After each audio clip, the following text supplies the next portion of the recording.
Andy, last week we were in a deep freeze. This week it's like it's like like heat wave going through the country here. I go outside and walk, and I usually I've got layers on and stuff, and now I'm like stripping layers. I might be naked by the time I get done next time. Are you streaking through your neighborhood a la Will Ferrell style, like walking through with your butt cheeks flying around the neighborhood? It is a little creepy. I'm out at like 4:30 in the morning, and usually again when it's cold, I've got my beanie cap on, my black jacket on. Maybe I have some black pants on or something. Like I do look like a peeping tom. I probably should be a little bit more aware at that time of the morning. So, but Hey, no I'm not streaking though, Andy. I don't know if anybody wants to see that.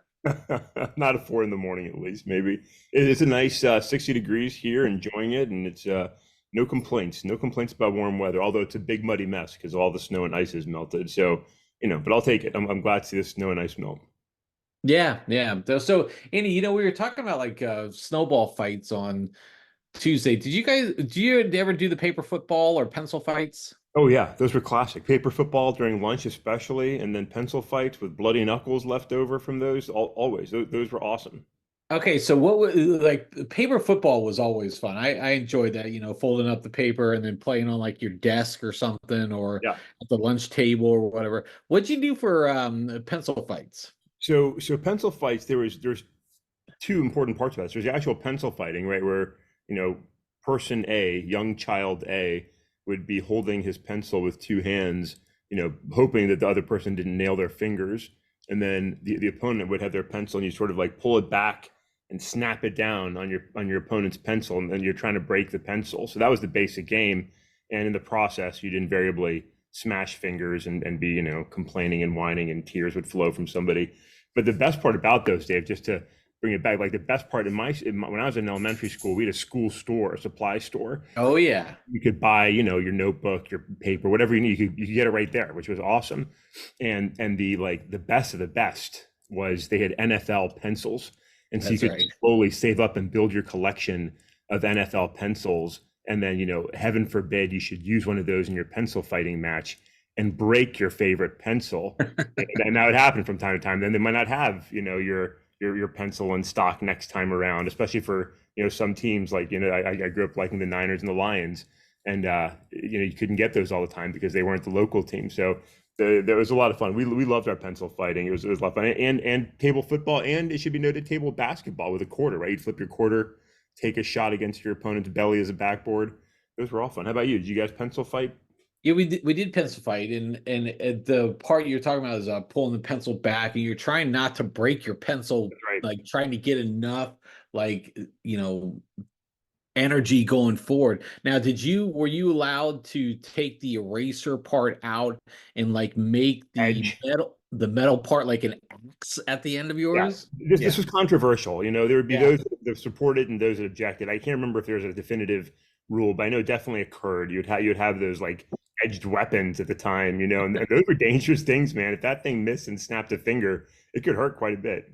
yeah. You get bloody knuckles for Yeah, sure yeah. during time. So that's all fun. Yeah, that's a those were good days back in schools. I don't know if we quite I'm sure there's different styles of that because they even talking to my daughters, they play variations of the same games at recess that we used to do and all that other fun stuff, and it does take me back. But there are some things I know now. Of course, us the boomer parents or even the Yeah. our generation parents as we became parents are like, I remember when I got that. I'm not going to allow my kids to do that to take all the fun out of it. But maybe that's why they resort to their phones or whatnot, Andy. So Oh, we'll get into that too. But then we should note, as we were probably about 40 years ago when we were pencil fighting, right? And sitting in the hallways of our elementary schools and doing that. Worth noting, this last Wednesday was the 40th anniversary of Bon Jovi's debut album, and they've re-released it on this 40th anniversary. Were you a Bon Jovi fan, Dave? Did you? yeah, I remember we had neighbors across the street. They had like this awesome like basement area where is fully like built like some basements back I guess even now today they're not always you know Finished?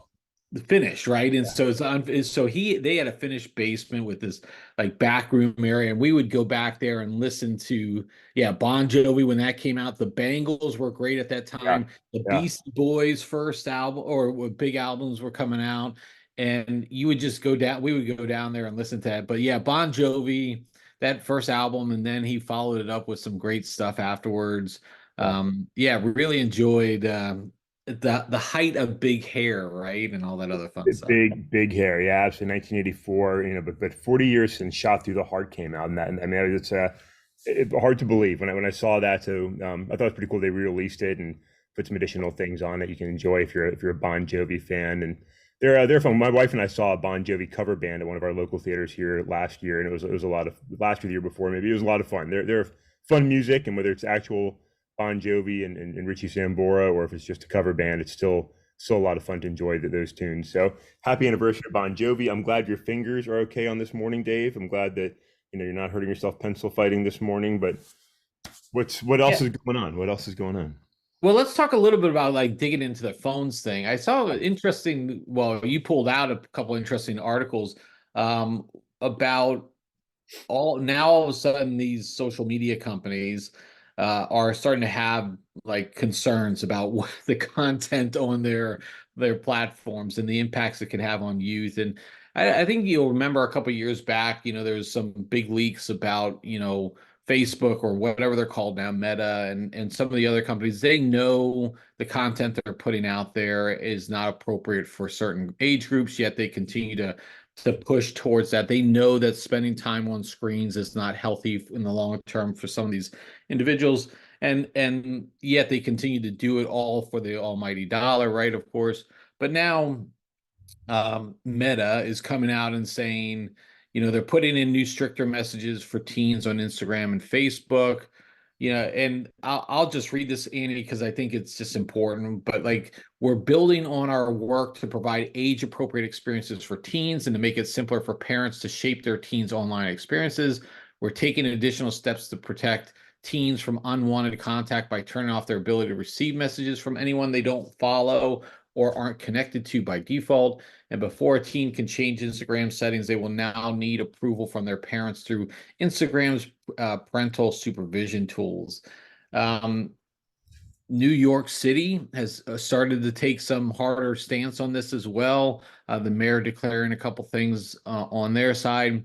What do you think about this, Andy? About now all of a sudden these companies who've made quite a lot of money off of everyone, they're now deciding to say, "Hey, I know what we did was bad. Now we're going to try to make it right." I don't know. Yeah, there's a lot in it, right? There's a lot of ways to dissect it and look at it. I mean, on the one hand, anytime there's new disruptive activity, be it, games, when we were young growing up, or music forms, or modern days today, right? New technology, online, oftentimes it is. There's both blessings and dangers in it, right? There's wonderful things that they can do, ways we can, connect with one another, and there's hazards, and that's always reality with new things, right? There's goods and bads. On the social media end, yeah, I mean, definitely there have been some issues, and there's things to look and address, and it's good to see, some more responsible oversight from the companies themselves. But there's a lot of garbage too, in my opinion, Dave. I mean, Meta was strong against regulation for a long time until they've put themselves in such a dominant position, where they're very secure in where they are as an organization. And so they support some regulatory oversight because that really stifles opposition, innovation from others, right? Which is something we often see in businesses, right? Regulations help those that are already strong and hurt those that want to come up with new ideas. So that's there's some mischief in that in of itself, and that's a whole nother conversation maybe. But I get stuck on the New York piece of it, right? I mean, you've got folks that have come from Meta, Facebook, and raise the flag and raise concerns, and that's good that we're having those conversations, right? And it's good that Facebook and others are taking measures to protect users and keep them safe from online stalkers, people with ill intent. But New York is taking a very different discussion, right? New York is calling social media a designated public health hazard, right? And we've talked before on this podcast about New York's lovely mayors and their love of, making sure that we're safe, right? Make sure we're not drinking too much soda. And now Mayor Adams, with all the crap that he's got going on in New York City, wants to make sure that we're not getting overly caught up in social media, right? And so they've put out this guidance that, offers schools ideas and parents ideas on how to manage social media.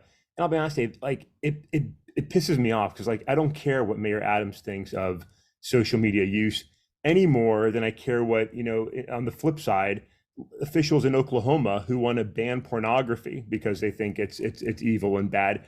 It's fine if you feel that way. You don't need to come in and legislate social media use or people watch online. It's just such a mess of authoritarian behavior, trying to tell everybody else how to live their lives. It's a parent's job. It's an individual's job. Mayor Adams and whoever this Oklahoma guy is, Dusty Devers, whatever his name is, sounds like a porn star himself, to be honest with you. They can keep their preferences to themselves, because oftentimes those same politicians that tell us what to do, whether from the left or the right, are the same ones breaking those exact same rules. Just like California's wonderful governor, with his heavy COVID protections, who was, in a fancy restaurant without being masked up in the height of COVID. It's just such political bullshit. So from social media to every other thing that, these politicians love to tell us how to behave and what to do, it kind of pisses me off, Dave. Therefore, I'm rambling on about how irritated I am with it.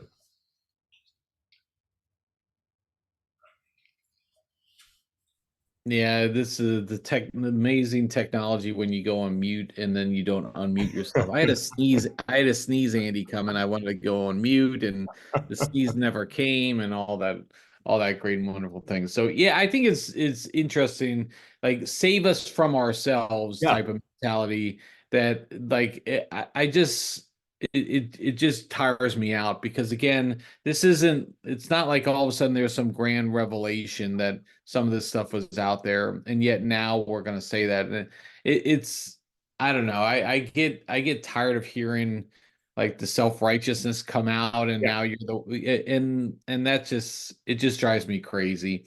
But I do think it does go back to another part is like, look, like I know we go back to like when back in the 80s and the 90s and when we were out, we had different challenges then. And like but hey, parents, you have to parent, right? You have to be able to be out there and manage your kids. These risks are going to be out there no matter what, and it may be different from generation to generation, but the simple fact comes down is like, hey, parents, pull your head out of your ass too. Know what your kids are doing. Be a part of their lives. Talk to them, educate them, and you don't have to worry about companies that are for profit. They're trying to make money off of you. You're never getting a deal, type of thing. So, like just let's be responsible parents here. And Yeah. it doesn't take a whole lot. So I don't know. It just irritates me. Yeah, and most, I mean, the reality is most people, you call these things health crises, and it's as if kids are stuck in the corner staring at their phones all day, not doing anything else, communicating with anybody else, and like there's this warped perception of reality, just like there was, Dave, when we grew up. Fears about Dungeons and Dragons, fears about Yeah. comic books, right? Fears about if you play Van Halen backwards, you're going to get messages from the devil, right? Fears about rap music, fears about comic books, right? I mean, there's constant fear mongering and calls for oversight and banning, and it's no different than we still see today with book banning, and we still have people burning books, Dave. We have people burning books, right? So Yeah.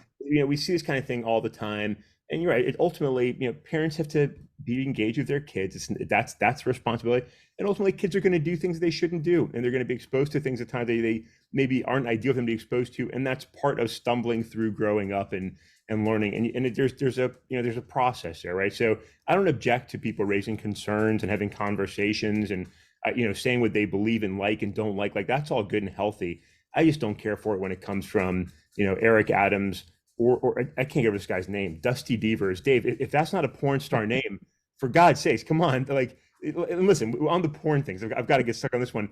Like, Dusty Devers, like I'm 100% confident watches porn. Okay, like this, and it pisses me off when folks want to say, don't do this, don't do that, and they're guilty of it, and that's so often the case with our political class who want to tell us, what we can and can't do. And it's the same from both sides, right? Whether you're the nanny state in New York City, the nanny state in California, the nanny state in Oklahoma, or the heartland, wherever else, right? Just stop telling people what the fuck to do and let us live our lives without telling us what's good and bad for us. I enjoyed rock music at a young age. I loved comic books at a young age. I lived, Dave. I made it. I survived. Congratulations to us both for getting through pencil fights and everything else. Without political oversight. It's just these guys are crazy. So I'm sure when we share this post, I'll share some of the links and complain more. But man, it's amazing. We have remarkable politicians at all levels. Yeah, they certainly they continue to outdo themselves. Andy, Yeah. you said an interesting thing about like banning books, and it keyed something on me because my daughter is, she's in 11th grade, and she's going, I like everything. She's got English class like everybody. And they're reading The Great Gatsby, Yeah. and they're reading some of these other classics. I'll use in parentheses classics, Yeah. right? And I just say that because, in a lot of respects, you go back to Dickens, and it's written in the Old English, and Yeah. like a lot of, like, not only is it I mean, it's a good book, but then you have to understand the motivations behind it of what's going on in the late 1900s, and then you also have to try to decipher Old English, right? Why are these books still being pushed on everybody? Like, I get Charles Dickens is, the great author. I understand Great Gatsby is a great book. I understand there's a lot of great literary classics, but the story is not unique, right? Like the Great Gatsby plot line is not unique. Yeah. It's told, plots are generally the same. Yeah, like where you're going. Why aren't we using more relatively recent books to do that, where kids can, it'd be, I guess, more appropriate for them. Like reading about the 1920s, like Yeah. maybe 50, when we were growing up, where there was some connection to that times period still Yeah. through grandfathers or something. But like the 1920s doesn't mean shit to anybody anymore. Like, why do we care? Like, why are we pushing these books? Yeah, I mean, there's an argument to be made. I can see, I think there's a couple of challenges. One, I mean, I think there is some use in understanding different historical periods, right? I mean, like Kill a Mockingbird is a good example, right? It's a tough book. I think it's a great book and help you give understanding of a period in America's history. Is, I think, important to understand to some extent. But at the same time, like we can update some of our reading, right? You're right. Some of these books have been around forever. The challenge, I think, is, and it goes back to the same issue. We've got all these jackasses that want to then politicize which books are approved and not, right? And so you get an instant opposition that, whatever books are being promoted in the classroom, they're coming with an agenda, right? You're trying to indoctrinate kids into one belief or another. And just that constant controversy, as opposed to finding just, hey, this is a good book. It's really well written. It was really popular. It provides a peek into, what life was like in the 2000s or whatever it is. Like, instead of having thoughtful conversations and letting teachers, get together and come up with good recommended reading lists, everything becomes political, especially now their school boards being so politicized. And so I think anything that gets proposed, it's not Romeo and Juliet, and that's probably controversial in some classroom in some school district, right? Is instantly seen as, you're indoctrinating our kids into X, Y, or Z belief. And I just don't know if parents and teachers have the endurance to have those debates every time, or it's easier to just hit the default button and keep reading, The Great Gatsby and whatever else was in our class. But you're right. I mean, Homer. We could keep reading Homer in the Odyssey and all that other stuff. More people know Homer Simpson than they do Homer the author. So, well, I mean, let's be fair. That's the right Homer to know. I mean, one of the greatest characters in American history. This is probably true. I always get a little bit like, hey, look, I mean, is it really like, what are we teaching our kids in English class? I get your point. I think you have it is important to know what life was like back then. It's good to know through, especially during key parts of history, assuming some people want to know what our history was about and not just shape it through their whatever beliefs. But all right, Andy, fun times. Good. I just thought about that as you were talking about book banning, because my daughter's working through Great Gatsby, And it is, the English language 1920s to now is a lot different. Yeah. I do get a kick though out of some of those Instagram reels or things on other social media where you have teachers, teaching history lesson using the current language, the current lingo, and all that other fun stuff. I get a kick out of some of that. Anyways, Andy, okay, I think I've been holding off on this topic for long Oh, enough, and so I think it's time we had to talk about it. okay. NFC Championship game, Andy. This is fun. You've waited 30 years for this. Wow. Yeah, how are you feeling? Are you ready to go? Do you have your Lions paraphernalia out? How do you have your chips and dip? And what's the Andy Jabbour game day experience for the NFC Championship game? Well, it's going to be a different experience this year because we're having some work done around our house. So my wife and I are huddled up in our bedroom, where we'll be watching the game. But it's for me, it's not about the food. It's just being able to stare and scream at my television loudly, as the game proceeds. I've been enjoying Threads as well the last couple of weeks, this season. But with a lot of their Lions fans celebrating and cheering on the Lions, but. I'll be keyed in for sure, but I'll tell you, Dave, it's an anxiety-ridden joyride here going into San Francisco. So, you know, I grew up, as I said, I think on the last or sometime this week, like I grew up cheering for the Niners in the '80s, right? That was the team that I cheered for, and the Lions were like my number two team. And then I started going, all in on the Lions around 1990, right? And so the Lions playing San Francisco is a mixed feeling, not because I want San Francisco to win it all. Like I'm fine with them losing. It's just a weird dynamic of those two teams playing each other. And there's this big part of me that's very fearful because as I cheered for the Lions in those early '90s, the Lions came up in 1990, had a great season in 1991, right? Got wrecked by Washington in the home opener that year. And then went through. It was a Mike Utley year, right? Mike Utley getting injured on the field, thumbs up. Lions got motivated, stormed through, the NFC Central at the time, and then got to the NFC Championship and got destroyed by Washington again in the NFC Championship. And then despite the great talent of Barry Sanders, the team never made it back to the NFC Championship, right? And so here we are 30 years later, again, a young team, some great talent, Dan Campbell and company, right? Our GM, Brad Holmes, maybe executive of the year, right? Everything's going great. And here we are. And, are the Lions going to go into this game? The Niners are a really strong team. They don't have an MVP in their quarterback, but they're a really strong team. If the Lions lose this game, like, is it going to be another 30 years till the Lions make it back? There's a part of me that says, no way, this is a strong team. They're going to be a contender for years to come.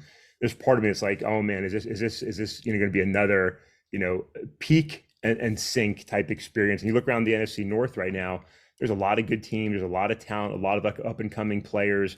Like it's going to be a hard fight, for the Lions next year to be back in this position.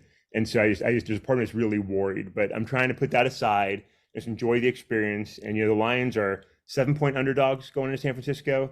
I think they've got a great chance to not only beat that 7-point spread, but to win the game. I think if things go their way in a couple areas, it's a very winnable game for the Lions. And I think I'm holding out. I think the Lions are going to win, and I'm excited for them to get to the Super Bowl. I think it's incredible. I was scrolling through some pictures last night with me and my boys at different Lions games, and I was like, wait, I can't believe these guys might be in the Super Bowl. I think they really might be. So I'm super excited for the game. Going to be keyed into my TV on Sunday watching both games, but definitely very hyped for the evening game, and I'm ready to go. And yeah, I'll be wearing my Lions gear. I've already asked my wife to make sure she wears her lucky Lions pajama pants because those have been successful the last couple of weeks. So we're excited for it, Dave. How about you? How do you feel seeing Detroit in the championship, seeing San Francisco, who's knocked out the Cowboys the last couple of years? Do you hate everybody? Do you have a team that you're cheering for at this point? And how does that affect you? I honestly, I don't hate any of the teams remaining.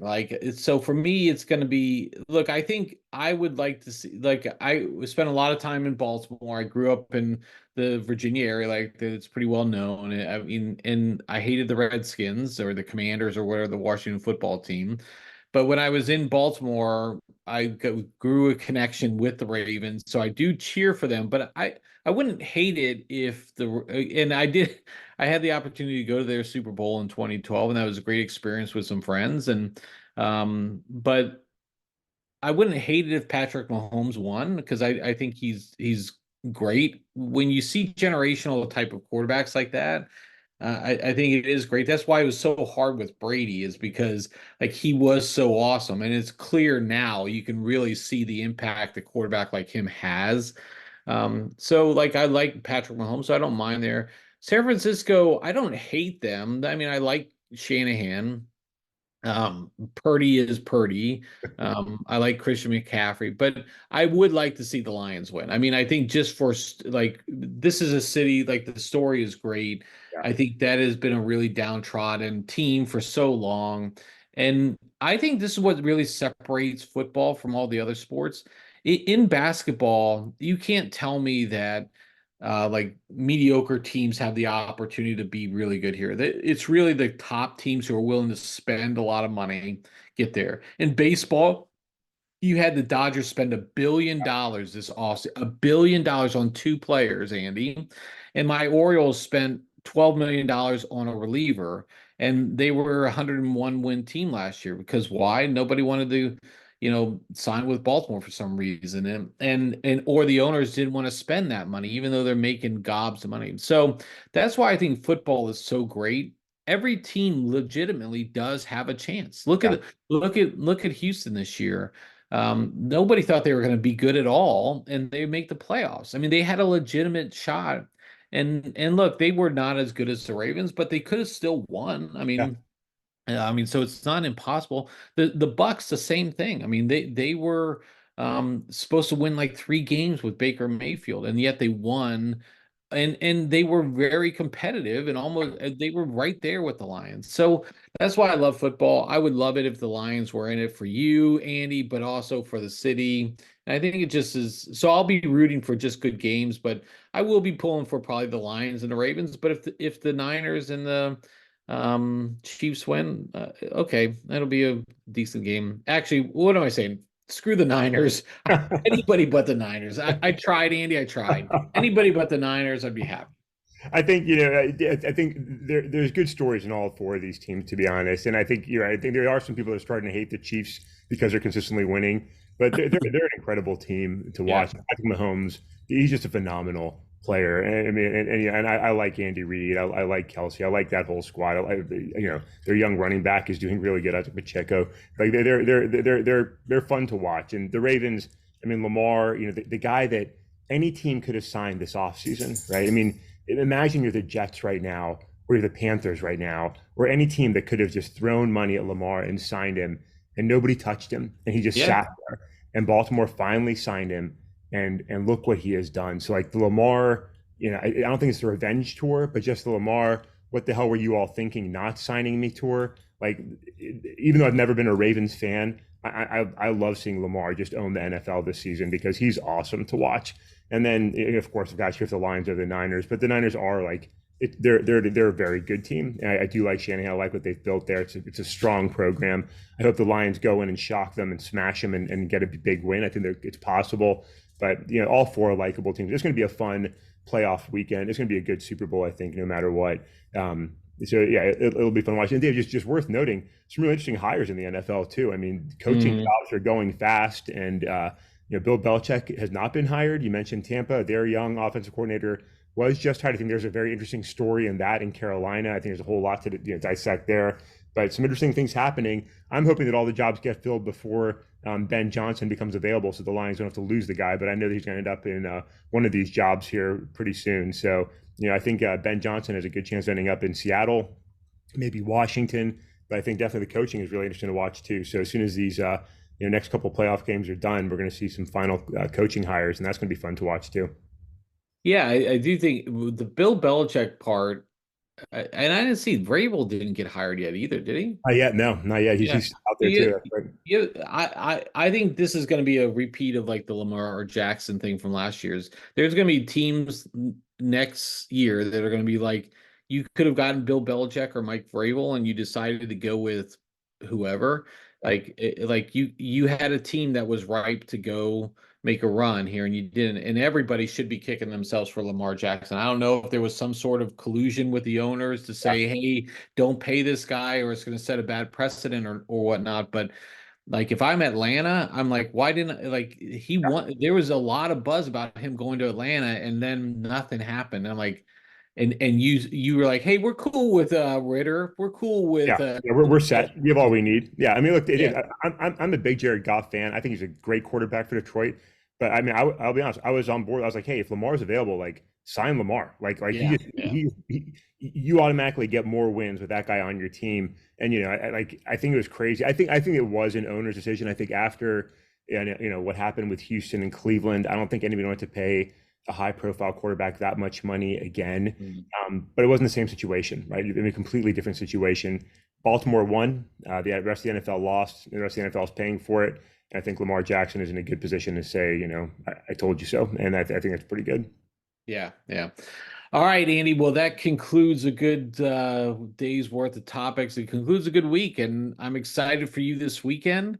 I'm excited to see where it goes, and we may need to have like if the Lions win, we may need you to like record some sort of celebratory video or something, post it on our YouTube We'll channel. see. We'll see. Yeah, Regardless, I'm looking forward to coming back on Victory Monday and celebrating the Lions' road to the Super Bowl with you. So we'll see what happens. there we go. You'll be insufferable for 2 weeks, so that'll be great. So, all right, Andy. With that, I will catch you next time.